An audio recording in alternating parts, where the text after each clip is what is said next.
Como diz no pescocinho do Neymar, tudo passa. Tudo bem, professor Luciano Augusto aqui. É um grande prazer estar falando com você.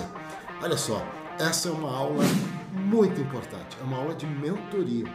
E nessa aula eu vou te mostrar o caminho para você construir uma renda de R$10.000 por mês só pela internet.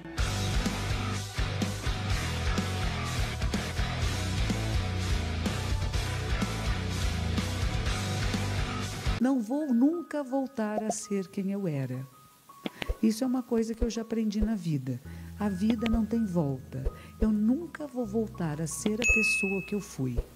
Mas como que eu posso ser de agora em diante? O que eu aprendi com isto?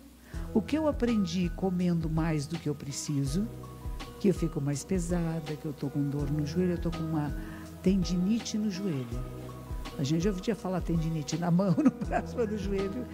Agora é o meu caso. Então isso me mostra o quê? Que eu tenho que cuidar, que eu descuidei. Então eu não fico brava nem comigo, nem com o hospital que me tratou muito bem, mas com a minha irmã, a médica, ela dizia para mim, quando eles falam repousar, não é ficar deitada na cama. Eu ficava deitadinha. E como esse olho estava fechado, eu só podia ver televisão. Não dava nem para ler. Então foi uma época realmente de engorda mesmo, né? E aí você aprende que não é isto. Ficar em repouso não significa ficar deitado numa cama comendo, né? É diminuir as atividades. Eu, às vezes, quero atender todo mundo, sabe? É um defeito meu. As pessoas me chamam, eu quero atender, elas me convidam para várias partes do Brasil para dar palestra, para fazer retiros. E eu acho que é minha obrigação, porque se eu escolhi o voto monástico, é para servir. Então eu fico indo, às vezes, em mais coisas do que a minha saúde e minha idade permitem. E aí acabo ficando mais doentinha. Mas eu estou em boa companhia. Eu me lembro da minha superiora no mosteiro, que é uma das pessoas mais extraordinárias que eu já conheci. O nome dela é Aoyama Shundo. Capaz de ter algum livro dela aí que ela me pediu que traduzisse. Um deles belíssimo que chama Para uma Pessoa Bonita. Ela escrevia para os jornais no Japão, como eu fiz quando cheguei aqui no Brasil, porque eu fui jornalista. E assim como a Folha de São Paulo juntou 2 livrinhos meus, Viva Zen e Sempre Zen, juntaram lá os escritos dela para o jornal, que se chama Para uma Pessoa Bonita. Ela sempre foi no nosso mosteiro a primeira a acordar e a última a dormir. Atendia todo mundo que quisesse falar com ela. Quantas vezes eu fui lá para ela reclamar da vida, do mundo, das outras monjas, a gente reclama, e ela dizia para mim, é você. Eu falei, como? Essa senhora japonesa não está me entendendo. Ela disse assim, é você que tem que mudar, não é a outra. Levei 8 anos para entender isso. Sou devagar, não sou? 8 anos. Ela me dizia isso todas as vezes que eu reclamava de qualquer coisa para ela. Você muda. E eu não entendia que é verdade. Quando nós mudamos, o nosso olhar para a realidade muda, a realidade muda. Sabe aquela pessoa que você não gosta? Sabe aquela que é difícil, quando você vai trabalhar, você fala, aquele está aí, não quero, não vou falar, vou virar. Você começar a gostar dessa pessoa é difícil, eu sei. O branquinho do olho é bonitinho. Deve ter tido alguma dificuldade na vida para se manifestar dessa forma. Então você não criar inimigos. A vida não tem inimigos. Cada pessoa que nós encontramos é um ser iluminado, disfarçado, a nos mostrar o caminho. Quando você começa a perceber isto, às vezes tem uma pessoa que não é muito agradável, né? Então você sabe que em vez de ir para lá, eu vou para lá. Me mostrou o caminho, por ali não. A Oyama Roshi, ela dava a aula da cerimônia do chá.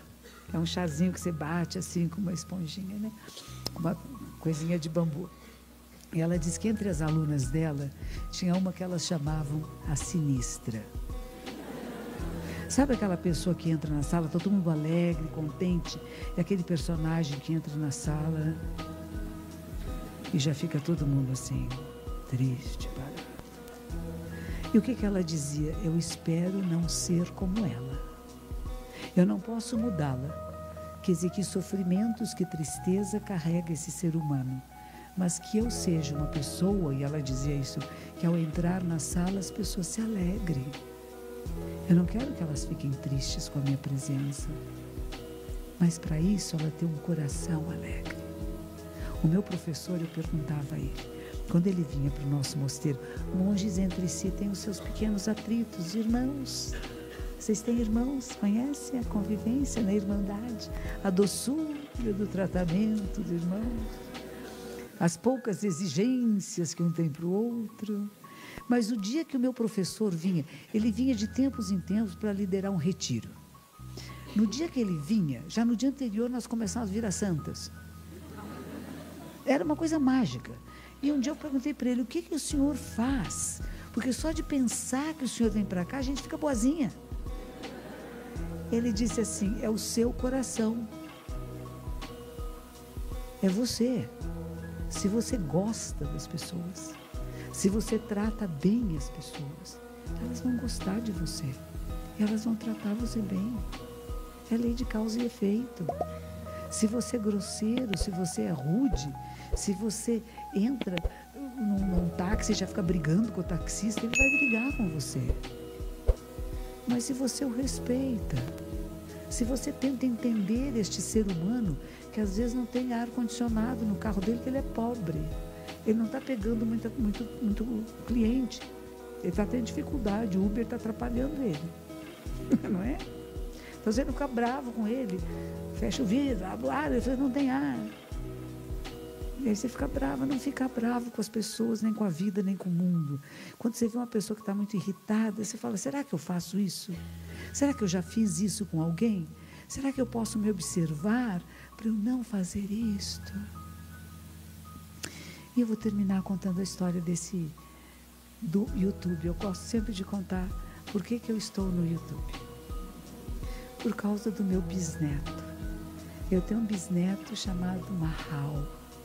Maha da Índia, Maha Prajna Paramita, né? Maha grande. E O, que eu pus porque ele é menino, eu falei para ele, põe um ozinho no final, né? O também em japonês pode dizer grande. Esse menino nasceu no meu templo. A minha neta que tem o bebê em casa, ela e o marido são muito de acordo com a natureza, com a vida. Vamos comer produtos naturais, quanto mais simples, melhor. E vamos ter o bebê em casa. Me fizeram um processo educacional, passaram vários vídeos para eu me conformar com a novidade. E o bebê nasceu em casa. E eles passaram um mês comigo. O quarto era um ninho de silêncio, de ternura, de falar baixinho, a luzinha baixa. E o marido, que é o André da Mova, ele começou a descer e ouviu algumas palestras minhas, essas que eu faço agora em público, que eram feitas no templo. No templo eu fico mais dentro dos ensinamentos de Buda, mais específicos, né?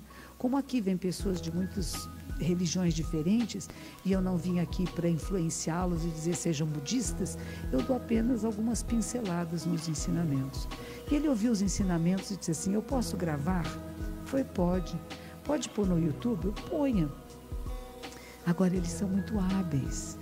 Eles têm uma empresa que chama Mova Filmes, que já existia muito antes de eu existir na vida deles, que faziam vários clippings, trabalham com questões sociais, questões de educação nas comunidades mais carentes. Eles têm uma questão social e ambiental muito interessante. Ele ouviu minhas palestras e gostou e pôs no YouTube.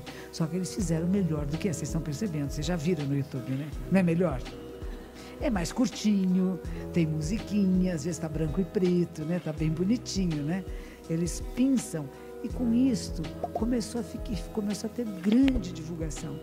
Mas dessa grande divulgação, o que eu tenho percebido e que para mim é importante, se nós estamos falando de depressão, se nós estamos falando de dificuldades e de sofrimentos, é que eu tenho encontrado pessoas que chegam a mim e dizem assim, monja, eu ouvi o seu vídeo e por isso eu não me matei.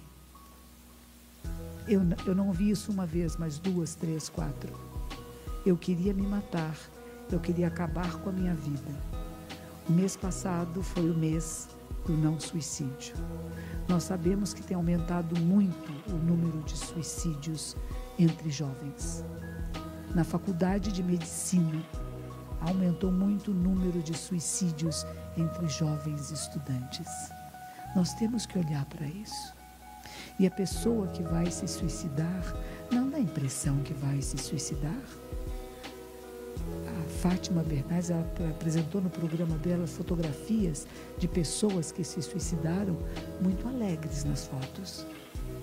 Eu tenho um jovem que a mãe veio me trazê-lo para eu fazer o seu velório, o seu enterro.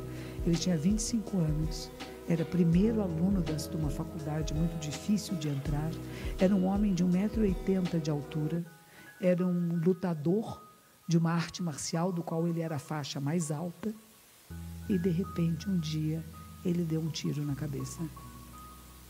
A família nunca pressentiu que ele tivesse qualquer dor, qualquer dificuldade, porque ele era o modelo do ser perfeito. E como é que nós atendemos a este modelo de ser perfeito se nós não somos perfeitos? Como é que nós podemos perceber quando alguém não está bem e conversar com essa pessoa e trazê-la para perto de nós e fazê-la perceber a impermanência, que não há nada fixo nem nada permanente, que o sofrimento, a dor, a dificuldade existe, mas ela também passa. Como diz no pescocinho do Neymar, tudo passa. É verdade, gente, vocês ficam rindo. É um pensamento filosófico profundo.